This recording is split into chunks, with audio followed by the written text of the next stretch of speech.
Masyarakat Bugis Makassar di Bali memiliki sejarah panjang dan peran penting dalam pembentukan identitas sosial dan ekonomi di pulau tersebut. Eksistensi mereka di Bali bermula sejak zaman kolonial, terutama ketika perdagangan maritim berkembang pesat di kawasan Nusantara.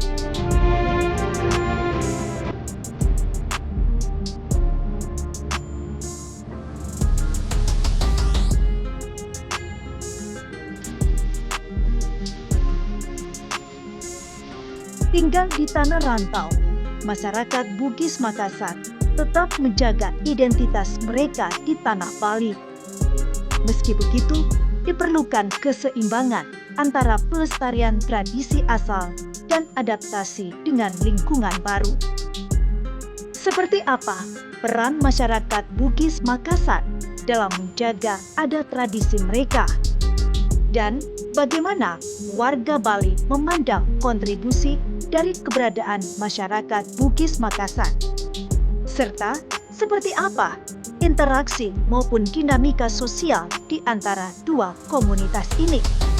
Dapat kita saksikan dalam acara Sipak Kainge berikut.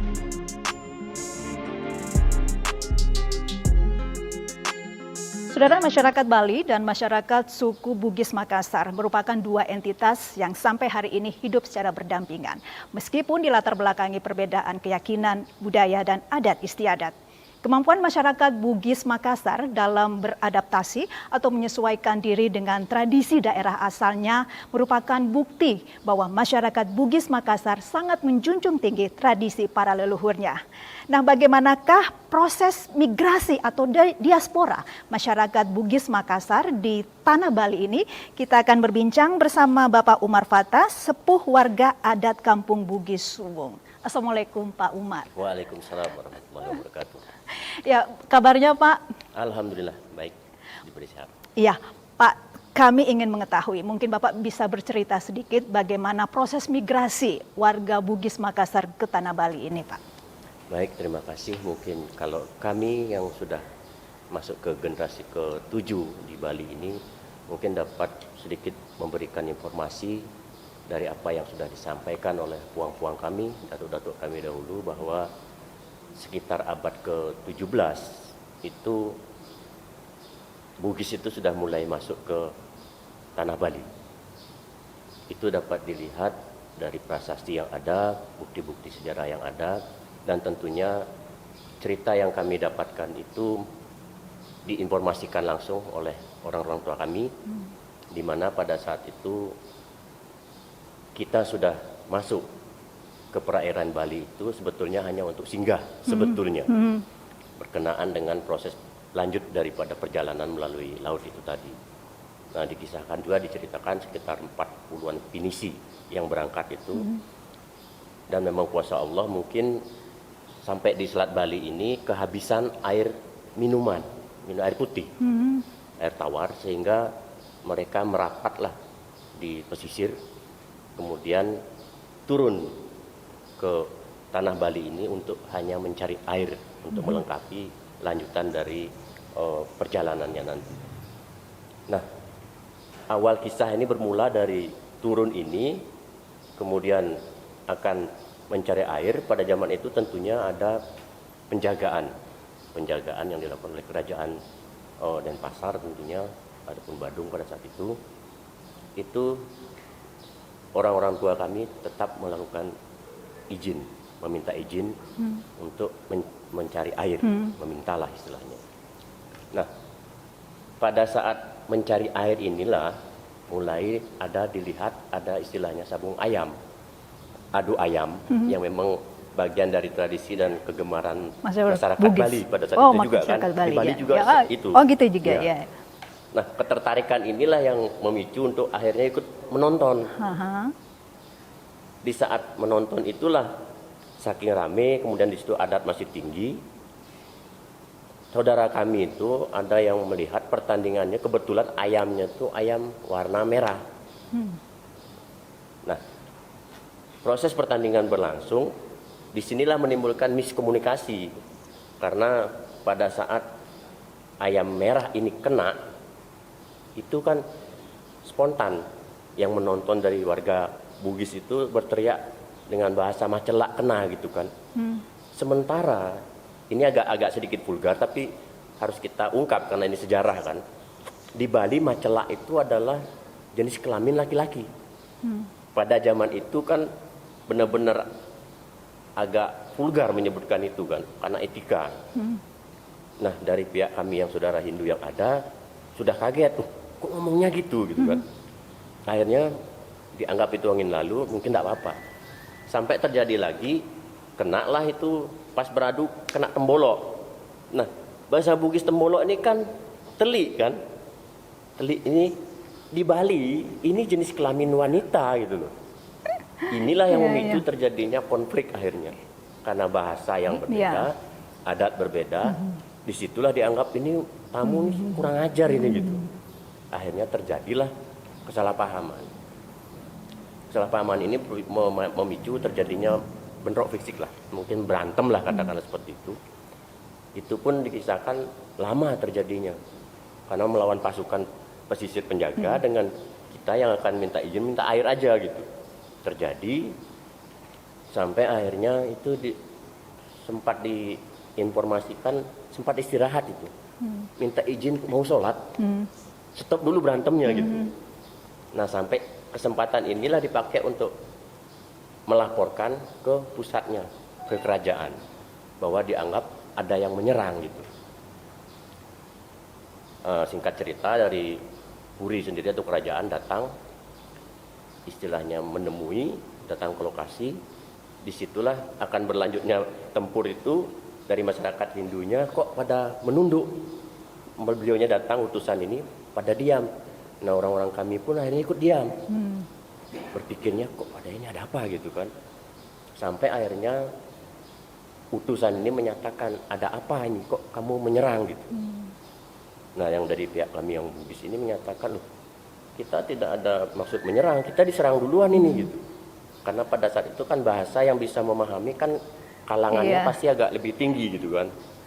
Nah disitulah baru diketahui bahwa ada misinformasi dan komunikasi. Dicari penyebabnya, ternyata itu tadi. Nah dari sinilah berkembang akhirnya dari utusan melihat ini kok pasukan kecil kok nggak kalah gitu. Sedangkan pada saat itu kerajaan Badung sedang menyerang juga kerajaan lain. Itu sudah hampir berapa kali tidak pernah berhasil. Nah melihat situasi itulah singkat ceritanya ada kesepakatan untuk kita ikut membantu penyerangan itu. Akhirnya dengan apa istilahnya itu kesepakatan kita bantu pasukan Bugisnya turun dan memang benar kerajaan itu dapat ditaklukkan. Nah salah satu ininya kita juga memegang pusaka-pusaka yang dulu dipakai seperti tombak, pedang masih kita simpan semuanya. Tadi Pak Umar katakan bahwa masyarakat Bugis juga itu turut membantu ya perlawanan perang masyarakat Bali ya? Iya. Oh gitu ya Pak ya? Memang benar seperti itu adanya bahwa kami dulu orang tua kami dan leluhur katakanlah begitu itu ikut andil dalam membela panji-panji kerajaan Badung khususnya pada saat itu ya. Sekarang kan sudah menjadi Denpasar. Tapi secara keseluruhan Badung itu adalah bagian dari kerajaan yang menjadi pelindung kami juga akhirnya atas jasa apa yang telah kita lakukan terhadap kerajaan itu. Nah itulah yang memberikan kompensasi. Wilayah kami ini adalah bagian dari pemberian yang dihadiahkan ke kami oleh kerajaan. Termasuk Kampung Bugis yang ada kita berdiri sekarang ini ya. Betul. Oh gitu. Nah pada awal-awal Pak Umar menetap di Bali tuh tahun berapa? Kalau saya menetapnya sudah sejak lahir saya. Oh sejak lahir. Ya, kalau dari kita kan udah generasi ke-7 lah katakan ke-7. Nah itu datuk-datuk puang-puang kami udah ada di sini. Makanya terkait dengan itu hubungannya dengan dulu tuh kerajaan yang akhirnya berkomunikasi langsung. Seperti misalnya Puri Denpasar ataupun Puri Pemecutan, termasuk juga Puri Kesiman itu bagian dari lingkupnya Kampung Bugis yang di bawah mereka lah wilayah kami ini. Pak di awal-awal Pak Umar menetap dan mulai tinggal di Bali ini, bagaimana kemudian proses adaptasi menyesuaikan dengan adat istiadat kebiasaan dengan masyarakat Bali di sini, Pak? mengenai adat dan istiadat kebiasaan itu kami sejak kecil sudah sangat-sangat akrab ya. Artinya dengan saudara kami Hindu di sekitar kami dan juga memang ada beberapa persilangan perkawinan. Saudara kami mengambil saudara kami di Hindu, itu sudah terjadi bertahun-tahun gitu. Tidak pernah menjadi konflik apapun yang berkaitan dengan sara, itu nggak pernah.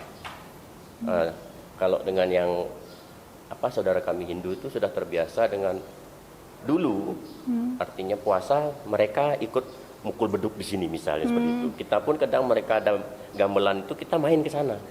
Oh, jadi gitu ya. kalau sekarang mungkin dianggap sebagai hal moderasi, itu kami sudah terapkan bertahun-tahun gitu kan. Nah sekarang ini kami hanya menjaga itu tadi hubungan baik kami karena generasi kami kan berubah. Nah ini yang kami ini kan terus dan juga menjaga budaya kami yang ada, yang dibawa oleh leluhur kami sampai sekarang kami pertahankan. Jadi tidak ada kendala dalam beradaptasi dengan masyarakat. Alhamdulillah tidak pernah ada masalah, kami selalu baik-baik saja. Oke, Pak Umar, saya mau tahu di Kampung Bugis Suwung ini ya. Suwung ini apakah yang menetap atau tinggal di sini mayoritas masyarakat Bugis atau sudah ada percampuran dengan masyarakat Bali dan warga dari etnis yang lain? Kalau yang mendominasi dari keluarga besar kami adalah masih Bugis. Tapi dari generasi berlanjut ini kan ada yang menikah ke Jawa, ke Bali. Nah, otomatis di sana sudah ada percampuran juga. Tetapi begitu dia masuk Kampung Bugis, otomatis kena adat kami. Adat awik-awik ataupun istilahnya aturan adat yang berkaitan dengan budaya kami di sini. Ya tentunya budaya Bugis ya. Seperti yang sekarang ini kami selalu mempertahankan baju adat kami dan yang lain-lainnya lah. Oke, Kampung Bugis Suwung ini kan berada di tengah-tengah perkampungan masyarakat Bali. Gimana Bapak Umar melihat respon masyarakat Bali terhadap kampung ini? Sebetulnya kalau kita bicara respon itu kan kembali kepada kita yang memberikan aksi kan. Selama kita paham bisa menghargai toleransi itu kita ada, semuanya baik-baik saja kok. Kami di sini masjid besar dan di sebelah kami juga ada pura besar loh. Kami kadang bersamaan acara ini, tapi kami saling menghargai, menghormati, kami saling berkomunikasi. Misalnya ada hal yang memang akan istilahnya dibutuhkan untuk tidak ini, mereka akan menyampaikan. Begitu juga kami akan bilang ada acara ini dan itu saling memahami. Belum pernah terjadi sampai nggak boleh gitu, nggak. Aman-aman saja. Aman-aman ya. Karena memang silaturahmi, kekerabatan dan juga persaudaraan kami di sini sangat kuat dengan masyarakat lain. Pak, saya mau tahu di Kampung Suwung ini masih ada nggak ciri-ciri yang bisa mengidentifikasikan bahwa ini suku Bugis gitu loh? Sangat banyak, insya Allah sangat aja? banyak.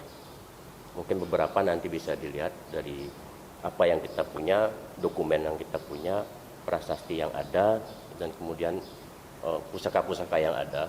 Mungkin bisa nanti dilihat langsung, dilihat juga tahunnya, di sana udah ada semua. Mungkin nanti bisa dilihat di sana. Oke.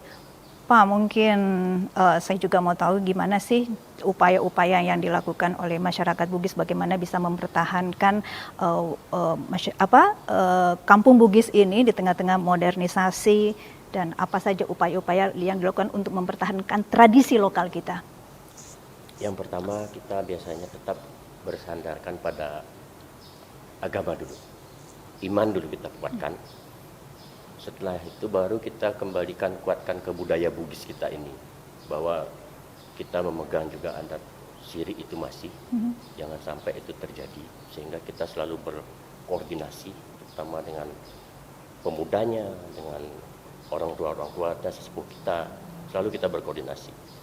Nah tentunya dengan selalu memberikan pemahaman bahwa secara umum kita ini kan hidup untuk memberikan rahmatan lil alamin tadi kan.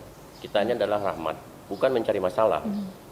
Nah, di samping itu kita juga tetap mengembangkan budaya-budaya yang kita ada, bahkan kadang kita bertanya ke asal kita, padahal kita nggak tahu nih, masih punya nggak di sana asal kita.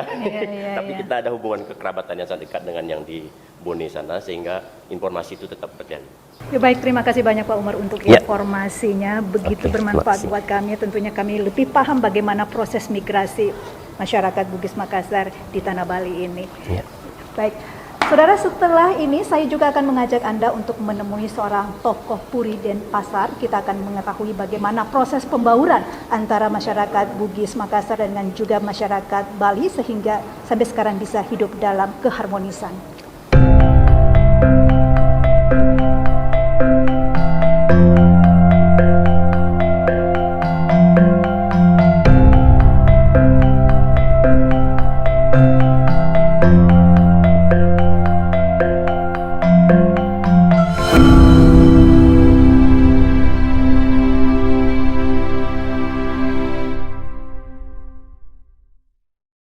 Saudara, masyarakat Bugis memiliki keterkaitan sejarah yang begitu kuat dengan pemerintah Kerajaan Bali pada abad ke-17. Dan Kampung Bugis yang mayoritas didiami oleh masyarakat suku Bugis Makassar merupakan salah satu pemberian dari pemerintah Kerajaan Bali pada saat itu. Nah, kita akan mengetahui bagaimanakah sejarah Kampung Bugis ada di Tanah Bali ini. Sudah ada bersama saya Bapak Dr. Anak Agung Ngurah Agung Wirabima Wikrama STMSI dengan gelar apa Pak? Dengan gelar Ide Penglingsir Agung Putra Jambi Pemecutan. Pemecutan, ya, Panglingsir. Penglingsir Puri Agung Denpasar ke-10.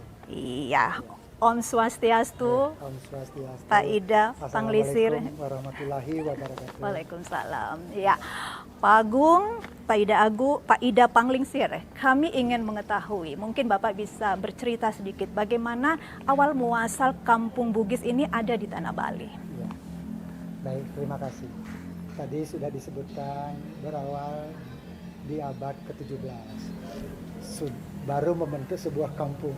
Tetapi sebelum ada kampung itu sudah mulai berdatangan saudara-saudara kita dari Bugis Sulawesi, kan gitu. Jadi sebelum abad ke-17 itu sudah mulai berdatangan, tetapi belum membuat kampung, masih sendiri-sendiri. Nah, setelah abad ke-17 berdirinya Kerajaan Badung. Nah, itu mulailah disusun suatu kampung dengan kepala kampung, kayak gitu. Nah, sampailah sekarang, intinya seperti itu. Tadi disebutkan Kerajaan Bali memang, tetapi di Bali itu ada beberapa kerajaan, khusus Kampung Bugis di Suwung ini bernaung di bawah pemerintahan Kerajaan Badung. Nah, itu.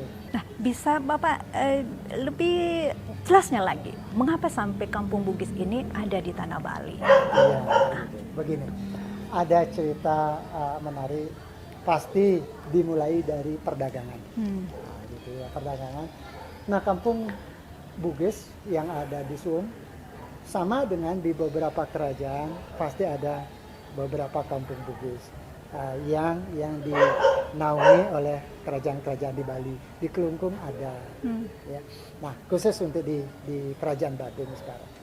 Dimulai dari perdagangan, sudah dijelaskan barangkali oleh kepala kampung. Gitu. Dengan intensnya perdagangan, tentu menarik perhatian dari Raja Badung waktu itu. Kemudian terjadilah komunikasi. Komunikasi awalnya sebatas ya komunikasi silaturahmi, kan gitu. Setelah itu sudah mulai meningkat pada angkatan perang.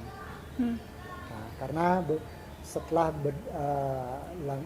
berlangsung lama, karakter saudara kita di Kampung Bugis mempunyai karakter pejuang yang hebat. Nah, bahkan Serdadu Badung ya bersama-sama dengan ahli-ahli militer dari Kampung Bugis itu latihan bersama sehingga memiliki kekuatan yang dahsyat pada saat itu. Pada zamannya Kerajaan Badung dibantu oleh saudara-saudara kami dari Bugis. Di Suwung itu sampai pernah menyerang sebuah kerajaan di Bali dan menjadi wakil Raja Badung di kerajaan tersebut. Tetapi karena terlalu jauh jarak antara Badung dengan kerajaan tersebut, komunikasi kurang, logistik tidak cepat dalam pergerakannya, sehingga kerajaan yang sudah kita taklukkan diambil lagi oleh kerajaan tersebut. Tetapi mantan serdadu-serdadu kerajaan Badung yang beragama Islam, keturunan Bugis di kerajaan tersebut sampai sekarang masih ada. Itu sebagai ciri bahwa kita pernah ada di sana. Gitu. Jadi pernah menjadi wakil raja di sana. Iya. Iya, ya Itu silakan Pak. saya sampaikan juga. Dia sebelum kerajaan Badung itu jatuh oleh Belanda karena ekspansi Belanda menghancurkan kerajaan Badung tahun 1906.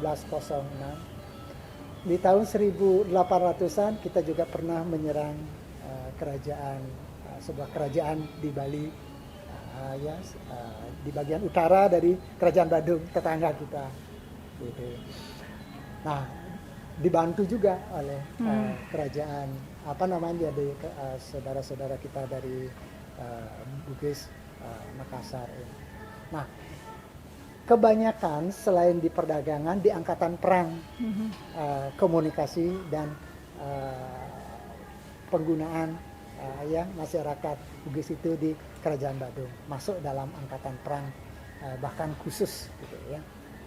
Nah, sampai sekarang ketika kita sudah merdeka, tali silaturahmi antara pewaris kerajaan Badung, saya yang pewaris ke-10 Raja Denpasar di kerajaan Badung, itu sampai sekarang masih ada komunikasi. Ya. Setiap ada upacara besar di kerajaan Badung, di Puri, di keraton kami ini, pasti selalu mengundang saudara-saudara kami untuk hadir Bugis, di sini, ya. Kampung Bugis, dipimpin oleh kepala sukunya banyak di sini, Iya. sambil memberikan doa, Iya. semoga acara berhasil dengan baik. Nah, demikian pula ketika saudara kami di Bugis, di Suung ada upacara, selalu kami hadir di sana dengan beberapa kerabat hadir di sana untuk menyaksikan upacara sekaligus mendoakan acara tersebut berjalan dengan baik. Nah, itu sudah terjadi berulang-ulang. Nah, itu ketika ada hari raya, ya kami ke sana. Ketika kami membuat ada hari raya, ya kami Bugis ke sini. Silaturahminya seperti itu. Sampai sekarang bagus sekali. Artinya Terpelihara. ya masyarakat suku Bugis ini memiliki peran yang cukup besar ya bagi masyarakat Bali. Sangat besar pada zamannya. Dan sampai sekarang. Sekarang kita hanya menjalin silaturahmi agar sejarah yang pernah ada tidak terlupakan oleh generasi kami di Keraton Agung Denpasar maupun di Kampung Bugis. Karena di Kampung Bugis pun masih ada tanda-tanda ada bendera, ada keris, ya ada tumbak. Nah, itu yang masih tersimpan. Kalau ada penyucian, kami wajib datang. Itu cerita yang membuat kami lebih dekat lagi, karena putra mahkota dari Mamuju, putra mahkota dari sebuah kerajaan di Sulawesi itu sempat datang ke Bali, ya, khususnya ke kerajaan Badung. Nah, didampingi oleh saudara-saudara kami dari Kampung Bugis. Waktu itu sudah terbentuk Kampung Bugis. Nah, diantarlah dengan beberapa orang. Rupa-rupanya setelah beberapa lama tinggal di kerajaan Badung, waktu itu kan kunjungan itu kan tidak sebentar, bisa berbulan-bulan kan gitu. Nah, setelah sekian lama di kerajaan Badung, terpikatlah putra mahkota putra mahkota raja terhadap putri Raja Badung. Nah, jalinan ini membawa kedekatan lagi. Iya, iya. Nah, kemudian dalam cerita yang ada di Badung mungkin sedikit berbeda dengan yang ada di Sulawesi, bahwa Raja Badung menginginkan ada kepastian karena budaya waktu itu kalau tidak putra raja yang mengambil putri raja pasti tidak diizinkan. Pasti itu.